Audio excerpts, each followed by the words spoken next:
رب تو ہے نا دیکھنے والا۔ عبیداللہ ابن زیاد کے دربار میں جب سیدنا امام حسین کا کٹا ہوا سر پہنچا نا، اس نے ایک چھڑی پکڑی اور چھڑی پکڑ کے نا تو امام حسین کے لبوں پہ مارنے لگا، کہنے لگا تجھے کہا تھا نا بات مان جا، کٹا ہوا سر تشت میں رکھا ہے، تجھے کہا تھا نا بات مان جا۔ راوی کہتا عبیداللہ ابن زیاد نے چھڑی ماری اور اس نے بے ادبی کی، کہنے لگا تو تھا ہی اس قسم کا، تیرا یہی حال ہونا چاہیے تھا معاذ اللہ۔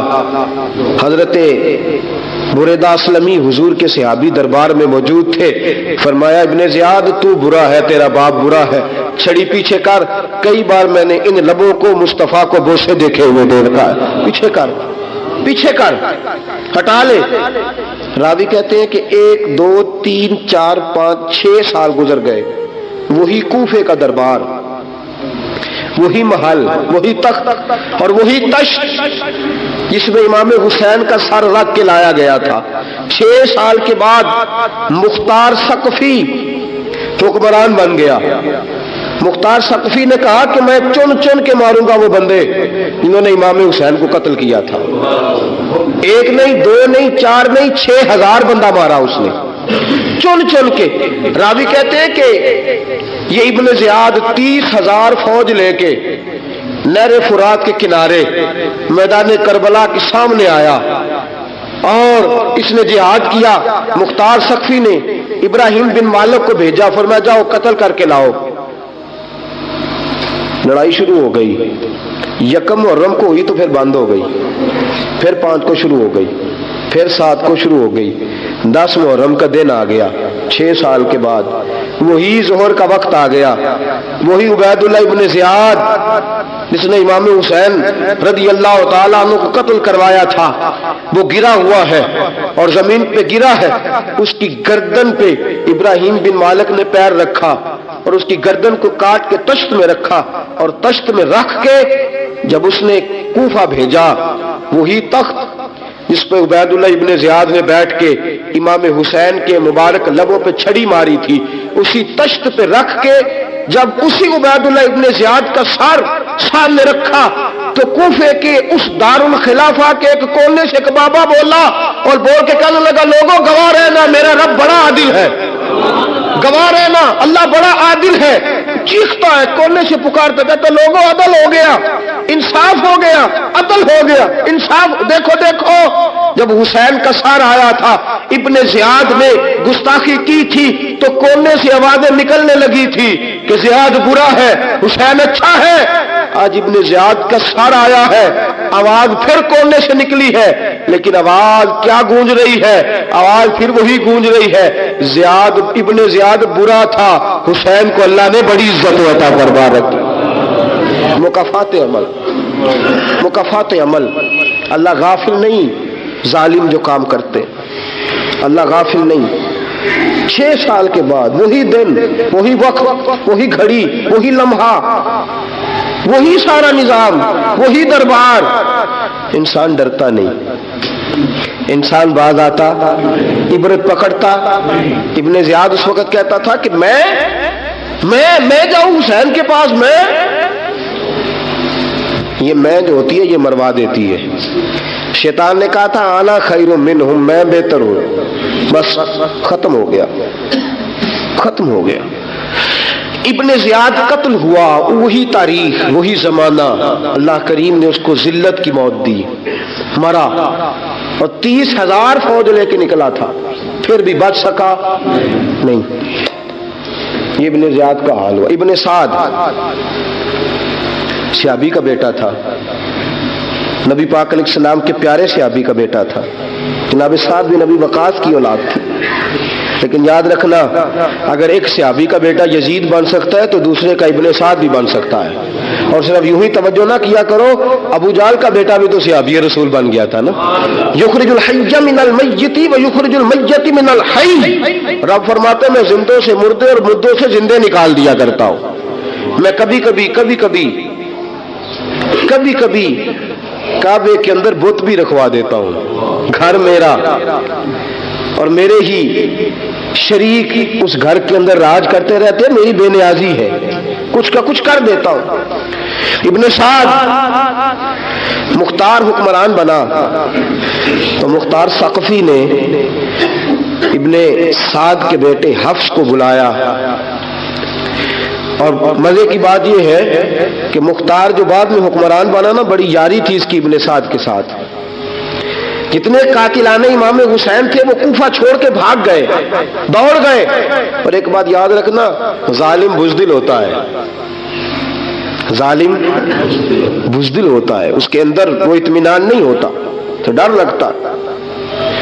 بھاگ گئے سارے کوفہ چھوڑ کے، لیکن ابن سعد نے کہا مختار میرا یار ہے، مجھے کچھ نہیں کہے گا۔ اس کے گھر والوں نے سمجھایا کہ تو دوڑ جا، تیرا تو ظلم بھی بہت زیادہ ہے، دوڑ جا تو۔ اس نے کہا نہیں میرا یار ہے، مجھے کچھ نہیں کہے گا۔ اس نے کہا تو نبی پاک کے نواسوں کا نہیں بنا تو تیرا یار تیرا بنے گا، تو رسول پاک علیہ السلام کے خاندان کا نہیں بنا، ان کا تو نے احترام نہیں کیا، یاری کا۔ اس نے کہا نہیں مجھے کچھ نہیں کہنے والا، تم چھوڑو اس بات کو۔ حفص کو پیغام بھیجا، بیٹا آیا۔ مختار نے کہا تیرا باپ کدھر ہے؟ اس نے کہا جی ابا جی اب باہر نہیں نکلتے، بس گھر کے کونے میں بیٹھ کے اللہ اللہ کرتے ہیں۔ اس نے کہا اچھا کیا کرتے ہیں؟ کہا جی گوشہ نشین ہو گئے۔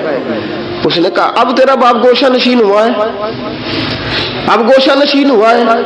بھیڑیے سے لومڑی نے کہا کہ جاؤ شکار کر لو، تو بھیڑیا کہنے لگا بوڑھا ہو گیا تھا نا، بھیڑیا کہنے لگا نہیں میں نیک ہو گیا ہوں، میں نے شکار کرنا چھوڑ دیا ہے، میں کسی جانور کو تنگ نہیں کرتا۔ تو لومڑی کہنے لگی نہیں بادشاہ سچی بات کر، اب تجھ سے دوڑا ہی نہیں جاتا، اب شکار پکڑا جاتا، اب تجھ سے دوڑا نہیں جاتا، پکڑا۔ اب تیرے اندر آج بھی طاقت آئے تو کم کرے نہ، تو اب بھی چھوڑنے والا، اب تجھ سے دوڑا نہیں جاتا۔ ملا رومی فرماتے ہیں بوڑھا ہو کے تو بھیڑیا بھی نیک ہو جاتا ہے۔ کہا کہ جاؤ تمہیں بلا رہا ہے۔ کہا نہیں جی میرے ابا جی نا آپ اندر رہ کے اللہ اللہ کرتے۔ اس نے کہا اسے اللہ اللہ یاد آئی ہے، اب اللہ اللہ یاد آئی ہے، کچھ گناہ ایسے ہیں جو رب معاف نہیں کرے گا۔ فرمایا وہ جتنی مرضی نمازیں پڑھے، جتنے مرضی روزے رکھے، جتنی مرضی نفل پڑھے، سارا کچھ کر لے، لیکن اللہ کبھی حسین کے گستاخ کو معاف نہیں کرے گا، کبھی نہیں معاف کرے گا۔ اس لیے کہ جو حسین کا بے ادب ہے وہ دراصل رسول پاک کا بے ادب ہے، اللہ اسے معاف کرے گا؟ ظالم میں اس نے ظلم کیا۔ ابھی 6 سال ہی تو گزرے تھے، 6 سال ہوئے صرف۔ ابن سعد بھیجا بیٹے کو، کہا جا اب اپنے باپ کو جا کے کیا تجھے مختار بلاتا ہے، بات سنے آ کے۔ ڈر گیا، میں نے کہا ظالم بزدل ہوتا ہے۔ کہنے لگا اس سے جا کے کہو میں نہیں آ سکتا، بیمار ہوں۔ اس نے کہا چلو وہ نہیں آ سکتا تو ہم تو جا سکتے ہیں نا، ہم تو جائیں گے نا۔ ابن سعد نے بھیجے 10-12 بندے، فرمایا جاؤ زندہ نہ لے کے آنا، میرے پاس زندہ نہ لے کے آنا۔ گئے، بیٹے کو حفص کو گرفتار کر کے کھڑا کر دیا، اور جناب یہ جو ابن سعد تھا اس کو بھیجا، کہا جب تم اس تک پہنچو نا تو جا کے گردن مارنا اس کی، اور مجھے اس کی وجود نہیں دیکھنا، صرف کٹا ہوا سر دیکھنا ہے۔ گئے، جا کے اس کو پکارا، کہا مختار نے بھیجا ہے مارنے کے لیے۔ کہنے لگے مختار مجھے نہیں مار سکتا، میرا یار ہے۔ ابن سعد کہتا ہے مختار مجھے مار سکتا، میرا یار ہے۔ ان فوجیوں میں سے ایک فوجی کہنے لگا اگر تو محمد کے نواسے کو مار سکتا تو تجھے بھی تیرا یار مار سکتا ہے صلی اللہ علیہ۔ اگر تو رسول پاک صلی اللہ تعالی علیہ وسلم کے نواسے کو قتل کر سکتا ہے، تو نے نبی کا حیا نہیں کیا، وہ یاری کا حیا کیوں کرے؟ تو نے ظلم کیا ہے، اب دیکھ تیرا حال کیا ہوتا ہے۔ گرفتار کر لیا، منتیں کرتا رہا۔ تاریخ ابن سعد کو بتا رہی تھی کہ ابن سعد تو ہاتھ باندھتا ہے، پاؤں پکڑتا ہے، ذرا یاد کر میدان کربلا، میدان کربلا تجھے اپنی باری آئی ہے تو تو ہاتھ باندھتا ہے، میدان کربلا یاد کر، हुसैन ने भाई की भी लाश उठाई थी, हुसैन ने जवान बेटे की मैयत भी उठाई थी। 6 महीने का अली अस्कर भी उसकी गोद में दम तोड़ गया था। उसकी बेटियां पीछे थी, बहन पीछे थी, भांजियां पीछे थी, भतीजियां पीछे थी, लेकिन हुसैन ने एक बार भी हाथ नहीं बांधे। ये कौन है अटा हुआ, गुबार से फटा हुआ, हजारों कूफियों के दरमियां वो अकेला ही डटा हुआ।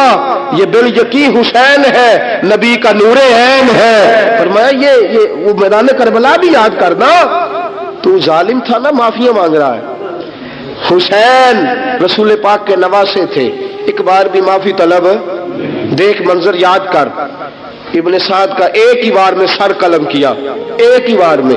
इमाम हुसैन पे तो पहले 82 जख्म लगे थे तलवार के, 82 जख्म तलवार के, नेजों के, और कई नेजों की अन्नियां इमाम हुसैन के वजूद में टूट गई थी। इमाम हुसैन रज़ी अल्लाह ताला अन्हो पहले डटे रहे, जमे रहे, बड़ी देर के बाद गिर, पहले ही बार में गिर गया। इब्ने साद का कटा हुआ सर पहुंचा तो बेटा खड़ा था। मुख्तार सख्फी ने कहा कि तेरा बाप मैंने मार दिया है। कहने लगा कोई मजा नहीं रहा जिंदगी में। उसने कहा चलो ठीक है, तुम्हें भी मार देते हैं। फिर मजा नहीं रहा तो मार देते। काट दिया सर उसका भी, दोनों सर काटे, तश्त में रखे, और मदीना मुनव्वरा हजरत मोहम्मद बिन हनफिया रज़ी अल्लाह ताला अन्हु, जो इमाम हुसैन के छोटे भाई थे, जनाब अली की दूसरी ज़ौजा के बेटे थे, जनाब अली के साहिबजादे उनके पास भेजे, और भेज के कहा कि लो, इब्ने साद का सर हुसैन का बदला है और उसके बेटे का सर अली अकबर का बदला है। जब मोहम्मद बिन हनफिया के पास पहुंचे तो आपने फरमाया ये कमीनों के सर मेरे भाई के सर का बदला हो ही नहीं सकते, ये कहाँ हुसैन का बदला हो सकते हैं। वो हुसैन इब्ने अली, वो हुसैन इब्ने अली, हुसैन इब्ने अली की शान रिफत कोई क्या जाने, हसन जाने, अली जाने, नबी जाने, खुदा जाने। वो हुसैन इब्ने अली कि बाप जिन्हां दा हर मैदान अंदर लड़दा रहा सी कुल ईमान बन के, मां जिन्हां दी सजदातुन निशा होवे ते नाना अर्श ते जावे मेहमान बन के। फरमाया ये हुसैन का बदला हो सकते हैं। वो खोली बिन यजीद, खोली बिन यजीद जिसने इमाम हुसैन का सर काटा था, पता चला ना, देखे ना इमाम हुसैन को कितने मौके मिले थे करबला से जाने के। पहले मौके पर ही और बिन यजीद ने कहा कि इमाम आप जाना चाहे तो मैं रास्ते खोल देता हूं, आप तशरीफ ले जाएं। इमाम हुसैन ने फरमाया मैं अली का बेटा हूं, दौड़ूंगा नहीं, मैं दौड़ूंगा नहीं, मैं नहीं जाने वाला। खौली बिन यजीद दौड़ गया, कूफा छोड़ के दौड़ गया और किसी दूर दराज इलाके में जाकर डेरा लगा लिया। फिर वहां से वापिस आया, किसी ने कहा अमन हो गया, आजा। आ गया दोबारा कूफे। मुख्तार को पता चला कि आ गया है, फंस गया है, घर पहुंच गया है। इसकी बीवी जो थी ना खौली बिन यजीद की, बड़ी मोहब्बत करती थी नबी पाक के खानदान के साथ, हुजूर के खानदान के साथ बड़ी मोहब्बत करती थी। और मोहब्बत वालों का अंदाज पता क्या है, रंगे चमन पसंद, न फूलों की बू पसंद, हमको है वो पसंद जिसे आए तू पसंद। ये अंदाज है। अंदाज मोहब्बत ये है कि नबी पाक का गुलाम ना हो, सगा चचा भी हो तो मानते नहीं, गुलाम ना बने, सगा चचा भी हो तो मानते नहीं। और नबी पाक अलैहिस्सलाम का गुलाम हो, चाहे हबश का रहने वाला बिलाल ही क्यों ना हो, सरदार मानते हैं। ये अंदाज़े मोहब्बत है। वो बीवी बड़ी मोहब्बत करने वाली थी, उसने पैगाम भेजा, उसने कहा आ गया है घर। बंदे भेजे, कहा जाओ खौली को पकड़ के लाओ। मुख्तार ने कहा जल्दी लाओ। हुक्मरान ने हुक्म दिया, लाओ पकड़ के। गए, घर के अंदर गए तो छुप गया। छुपा कहां? टोकरे के नीचे। मैंने कहा जालिम बुज़दिल होते, एक टोकरे के नीचे छुप गया। बीवी से कहने लगा, उनसे कहना मैं घर कोई नहीं, इनसे कहो मैं घर नहीं। बीवी कहने लगी चलो ठीक है। दरवाजे पे गई तो कहने लगे अब खौली बिन यजीद को गिरफ्तार करने आए हैं। मुंह से पुकार के कहने लगी घर कोई नहीं, मुंह से, और हाथ के इशारे से कहने लगी वो टोकरे के नीचे छुपा हुआ है। मुंह से कहने लगी कोई नहीं घर, ताकि सुन ले, अंदर सुन ले। मुंह से कहने लगी कोई नहीं, हाथ के इशारे से कहने लगी छुपा हुआ टोकरे के नीचे। गए, जाके टोकरा हटाया, अपने पास बहुत सारी दौलतें और जायदादें वो सारी दे दी। कहने लगा ये मेरे पास कितना पैसा है, ये बहुत से कागजात हैं, ये कितने जेवरात हैं, ले लो, मुझे छोड़ दो। उन्होंने कहा वो हुकूमत किधर है जिसके लिए तुमने हुसैन का सर काटा था? किधर है वो तुम्हारे तख्त, और किधर गई वो तुम्हारी सल्तनत है, और किधर गई वो तुम्हारी दौलत और इख्तदार, और किधर है वो तुम्हारा असला जिसकी बुनियाद पर तुमने रसूल पाक का खून मैदान करबला में बहाया था, वो हमारे सामने लेके आ। कहने लगा ये थोड़े से इनामात जो मैंने इकट्ठे किए थे, ये दुनिया की गंदी दौलत, इसके लिए मैंने मैदान करबला में इमाम हुसैन का मुबारक सर, मुबारक तन से जुदा किया था, ले लो, मुझे छोड़ दो। उन्होंने कहा ना दुनिया में ले तुझे छोड़ेंगे और ना अल्लाह ही तुझे कयामत के दिन छोड़ेगा। गिरफ्तार करके लाए, गिरफ्तार करके लाए। मुख्तार ने कूफे के बाजारों के अंदर ऐलान किया कि आओ बाहर निकलो, तुम्हें बताऊं। हुसैन इब्ने अली का खानदान गिरफ्तार करके इन्हीं कूफे की गलियों में फिराया गया था ना, यही घुमाया गया था, आओ तुम्हें दिखाऊं खुदा का इंतकाम और अल्लाह तबारक व तआला का इंसाफ तुम्हें दिखाऊं, आओ मैदानों में निकलो, घरों से बाहर आओ। मुख्तार सकफी अगरचे बंदा आबाद में ये भी ठीक ना निकला, लेकिन बाज़ों का मेरे नबी पाक अलैहिस्सलाम ने फरमाया अल्लाह अपने दीन का काम अपने नाफरमान से भी ले लिया करता है। उसने काम लेना हो फासिक से भी ले लेता है। अल्लाह ने ले लिया काम, निकलो मैदानों में, निकले बाहर, चौक भर गए, गलियां भर गई, कूफे के मोहल्लात भर गए। मुख्तार ने कहा लोगों 6 साल पहले की तारीख भी ज़हन में रखना, और आज का दिन भी तुम कभी मजेबो खौली बिन यजीद है कि ये नारे लगाता था कूफे की गलियों में कि मैंने हुसैन का सर काटा है, मैंने हुसैन का सर काटा। तुम्हारे सामने खड़े, पूछो पूछो इससे। उससे पूछा भी तूने हुसैन का सर काटा? कहने लगा जी मैंने तो बिल्कुल नहीं काटा था, मैं तो इनाम के लिए नारे लगाता था, मैंने तो नहीं काटा। उसने कहा चलो अभी करते हैं तेरा बंदोबस्त। जख्म लगाए, जख्म लगाए, तलवार के साथ इसके वजूद पर जख्म लगाए, और जब निढाल हो गया, खून बह गया, जमीन पे गिर गया, तो मुख्तार ने कहा इसके वजूद को आग लगा दो, जिंदा को जला दो।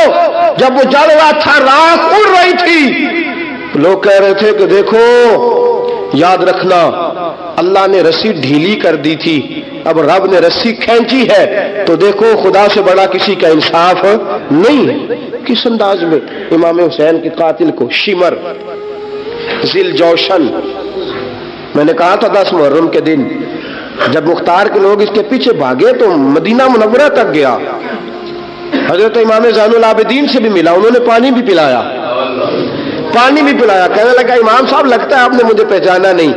फरमाया मेरा सारा घर उजाड़ दिया, मैं तुझे भूल सकता हूं? कहा फिर पानी क्यों पिलाया है? फरमाया बंद करना तुम्हारा काम है और दुश्मनों को पिला देना ये हमारे खानदान का रिवाज है।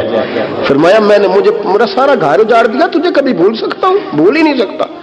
लेकिन चूंकि हमारे घर का कोई मिजाज ही थोड़ा मुनफरद है, हमारा कोई अंदाज ही थोड़ा मुख्तलिफ है। शिमर दौड़ता इमाम ज़ैनुल आबिदीन से कहने लगा पनाह, मुझे पनाह मिलेगी? आपने फरमाया जैसे अल्लाह पनाह ना दे उसे बंदा भी नहीं दे सकता।